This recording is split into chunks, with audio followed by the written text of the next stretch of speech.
Sauron and Morgoth, the two dark lords of Middle-earth. They were unified in their war against men and elves, but they were utterly opposed to one another in almost every other way.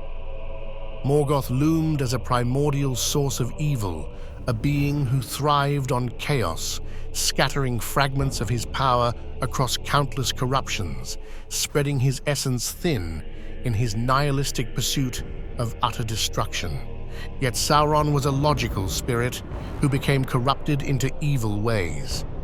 Yearning for order and dominion, he cunningly hoarded his strength, consolidating it into a singularly powerful artifact. But how could such polar opposites become entwined in the same dark purpose?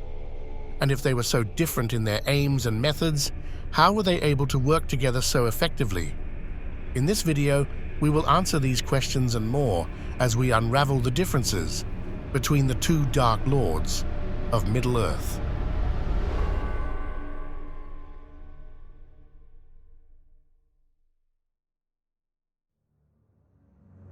In the beginning, there was Eru Ilúvatar, and from his thought he created the Ainur, and he bestowed upon them the gift of song. And as each of the Ainur started to sing, the great music known as the Ainulindalë began. And as the Ainur sang, their melodies wove together in perfect accord. But among their number was Melkor, the mightiest of the Ainur, and he began a melody of his own making. And so his voice rose in discord, challenging the music that surrounded him. And others close to him began to shape their voices to his, and for a time, Melkor's theme had the mastery. But the theme of Ilúvatar could not be subdued, and he sent forth a single resounding chord. It was a sound of such power and finality that it silenced all others, and the music ceased. Now Ilúvatar showed the Ainur a vision. A world took shape before them, and they saw that it was destined to be the dwelling place of men and elves. Ilúvatar told them that this world was born of their music, that every note had been woven into its making.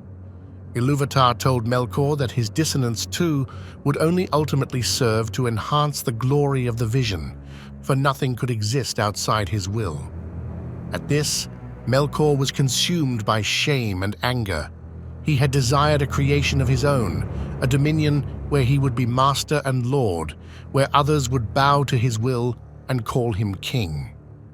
Yet this was denied to him, for the flame imperishable, the secret of true creation, lay with Ilúvatar alone. Next, Ilúvatar gave form to the vision and made it real, and it was called Ea. Yet the world was not as in the vision, for it was not yet made, and it was dark and formless. And so it was that some of the most powerful Ainur chose to now enter Ea in order to bring form to the world, which would be called Arda. These great spirits would become known as the Valar, the powers of the world, and they called to their side many of the lesser Ainur, who would come to be known as the Maiar, and would each serve one of the Valar. Together, they sought to bring forth the splendor of the vision. Yet, among those who had come to Arda was Melkor. And realizing that he was unable to claim the world for his own, he descended upon Arda in power. And even as he waded in the deeps of the ocean, his head still rose above the clouds, and his eyes both burned with heat and pierced with cold. And he resolved to sow ruin in the works of the Valar, to turn light into shadow and order into chaos.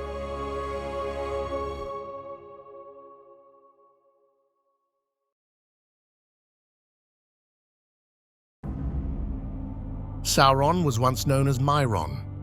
Similarly to Melkor, Mairon was also one of the Ainur, and he too had taken part in the great music. However, he was much less powerful than Melkor, and in Arda he was now counted amongst the Maiar, the lesser order, and he came into the service of Aule the smith. Just like his master Aule, Mairon too possessed great skill of hand. Yet it was not only his craft that defined him. Myron was driven by a love for order, a yearning to see all things aligned, efficient, and without waste. Chaos and decay offended him, and in his mind, a world immaculately ordered was a world perfected.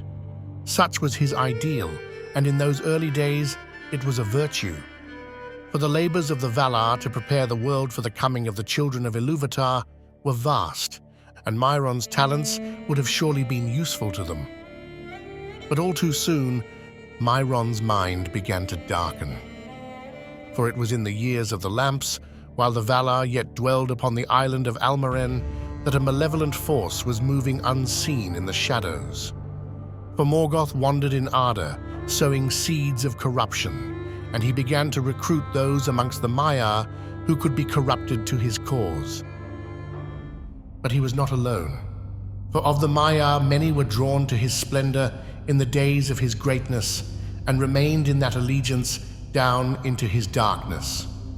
And others he corrupted afterwards to his service with lies and treacherous gifts.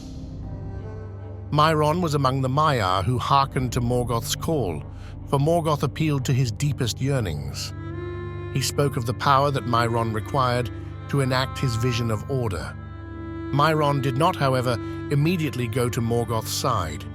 Instead, he remained outwardly loyal to the Valar, and even as he walked amongst the faithful on the island of Almaren, he became a spy for Morgoth. There he watched, he listened, and he reported back to his new master.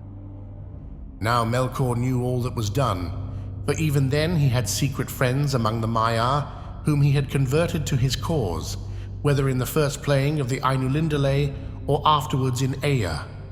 Of these the chief, as afterwards became known, was Sauron, a great craftsman of the household of Aule. In time, however, the mask fell away, and Myron cast his lot openly with the Dark Lord. Those that joined with Morgoth became known as the Umayyad, and took upon themselves the form of Balrogs and Bulldogs, and were amongst the mightiest of Morgoth's warriors. Yet Sauron stood apart from the other Umayyad. He was no brute, no blunt instrument of war. His mind was sharp and his schemes meticulous. Where Morgoth was a storm, raging before the world, Sauron was a hidden dagger, lurking in the shadows.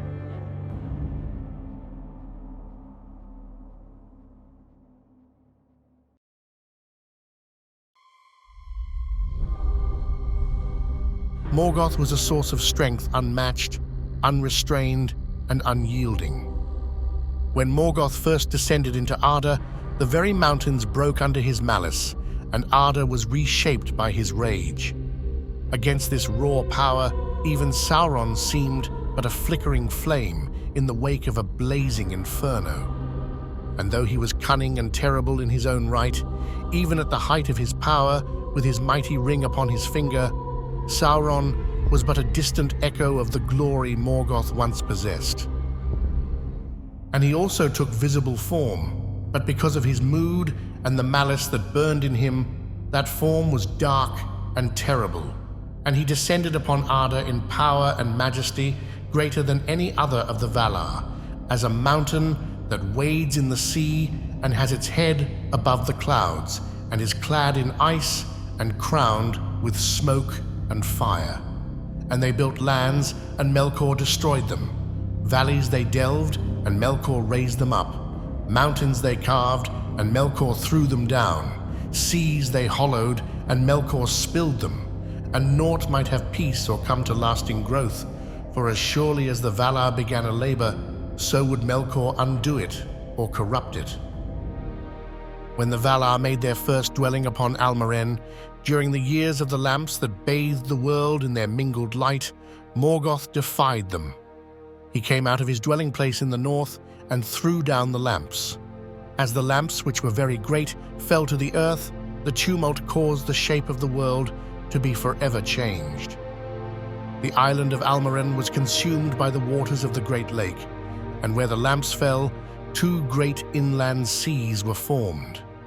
The Valar and the Maiar fled from the destruction, retreating across the western sea to the lands of Aman in the west.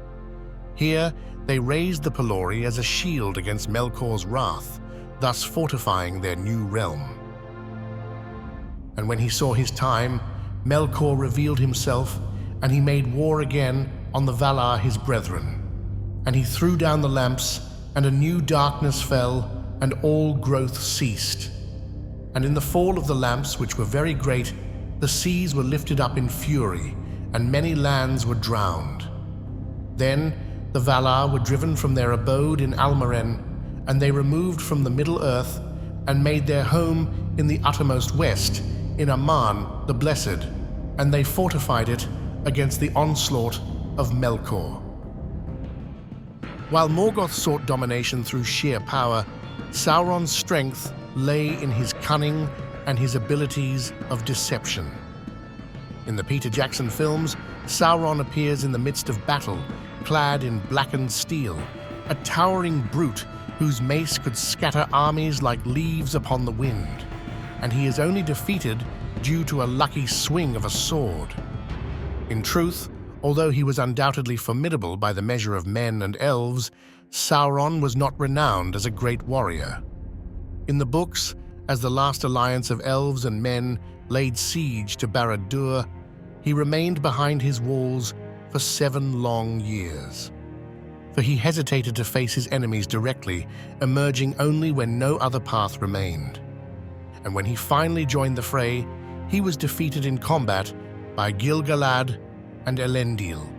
And though it is true that both of these legendary heroes paid with their lives, the fact remains that he was slain by a man and an elf, whilst wearing the One Ring upon his finger, in the very heart of his realm, where his power was strongest.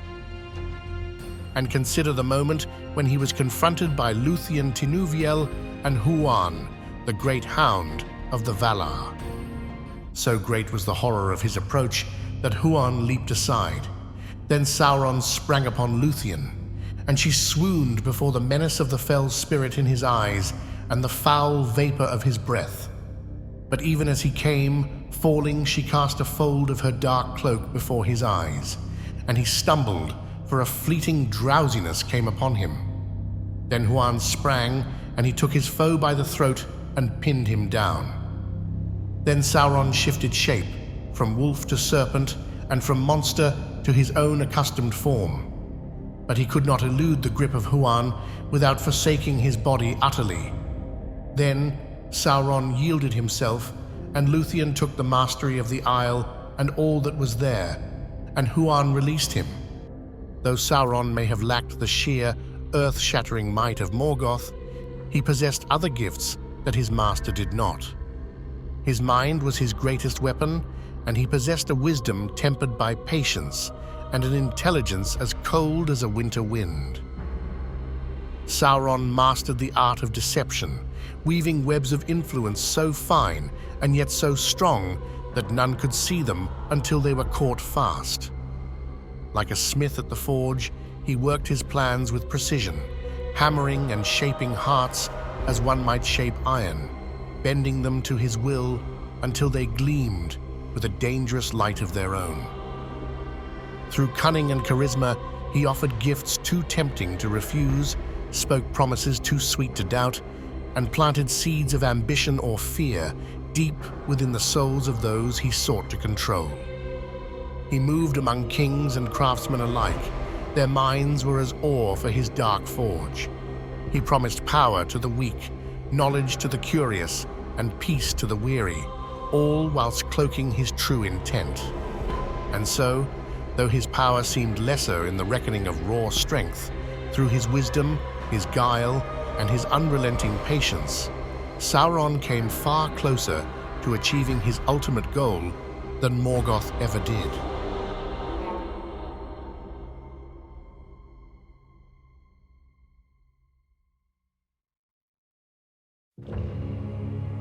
The deeds of both Sauron and Morgoth were shrouded beneath the same cloak of darkness, yet their motives and their ultimate goals were in fact utterly opposed to one another.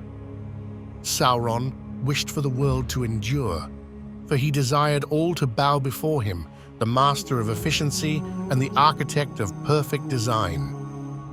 Sauron desired to be a god king and was held to be this by his servants. If he had been victorious, he would have demanded divine honor from all rational creatures and absolute temporal power over the whole world. Morgoth knew his prey well. He played upon Mairon's frustration at being but a lowly servant of the Valar and offered him what the Lords of the West could not: power unbridled and immediate. With Morgoth, Sauron would not merely serve, he would rule over many as he stepped into a new life where countless minions beneath him carried out his bidding. Thus, Morgoth made Mairon an offer that could not be ignored.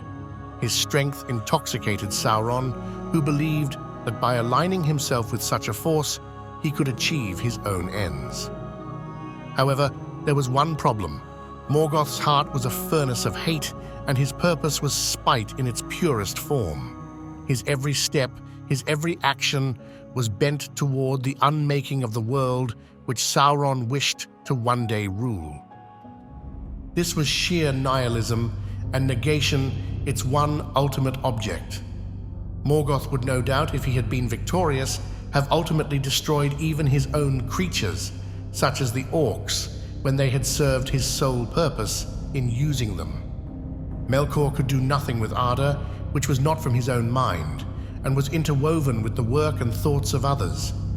Even left alone, he could only have gone raging on till all was leveled again into a formless chaos. It may seem paradoxical, even unbelievable, that Sauron would follow a master whose ultimate goal was the destruction of the very world he sought to rule. But the logic is clear when one peers into the blackness of his mind.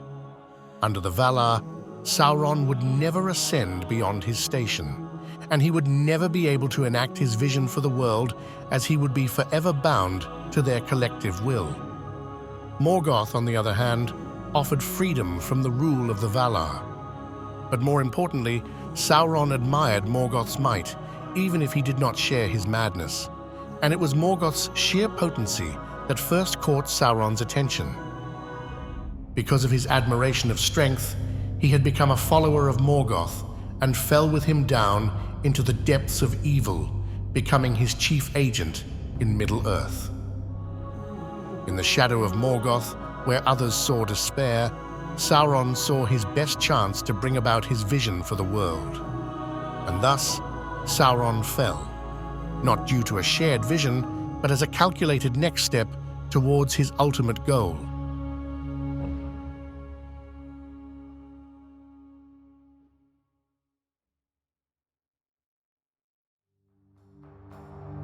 Morgoth and Sauron each wove their essence into the fabric of existence in vastly different ways, diverging in both method and magnitude.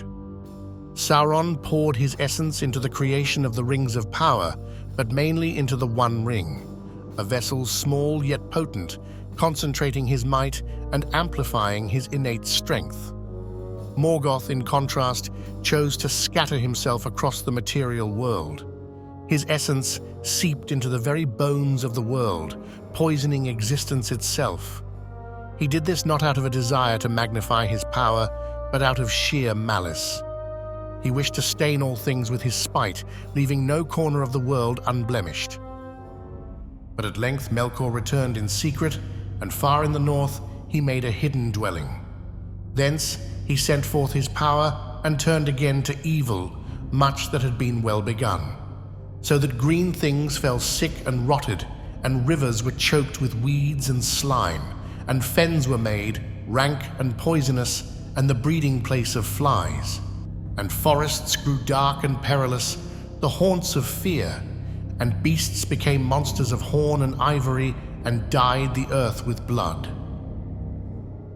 With every act of corruption, every wound inflicted upon the earth, he poured his essence into the world, bleeding his black spirit into the veins of Arda. This blight upon creation would come to be known as the marring of Arda. But this dispersal of his original strength meant that Morgoth spent himself like a flame devouring its fuel, and as his essence spread, he himself became diminished.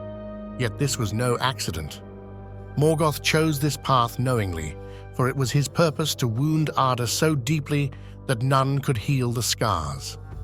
In doing so, Morgoth ensured that evil would never be a fleeting intruder, but a part of the world's being forever.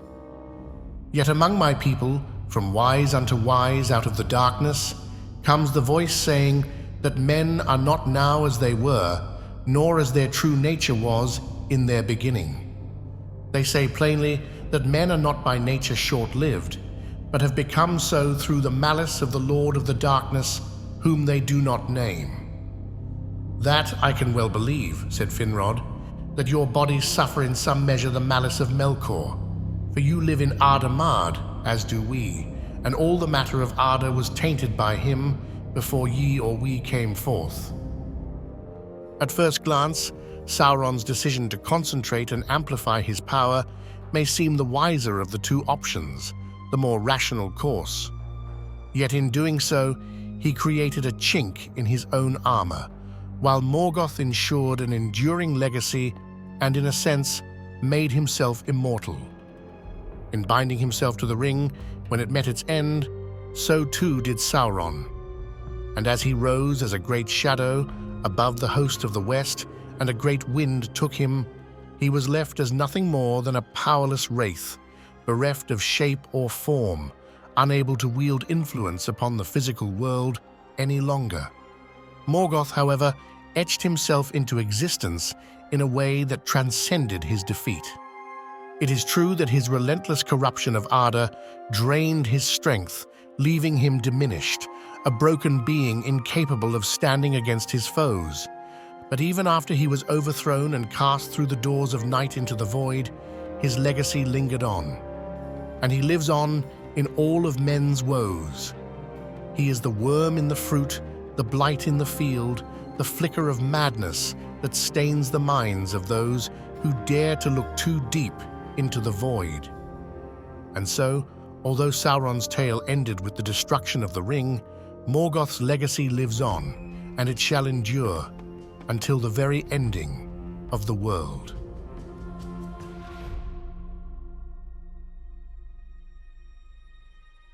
Thank you very much for tuning into Realms Unravelled. We would like to take this opportunity to light the beacons and call for aid. If you did enjoy this video, we would ask that you kindly click the like button below. Also, we would be very grateful if you would consider subscribing and clicking on the bell icon. And until next time, farewell, fellow explorers of Middle-earth.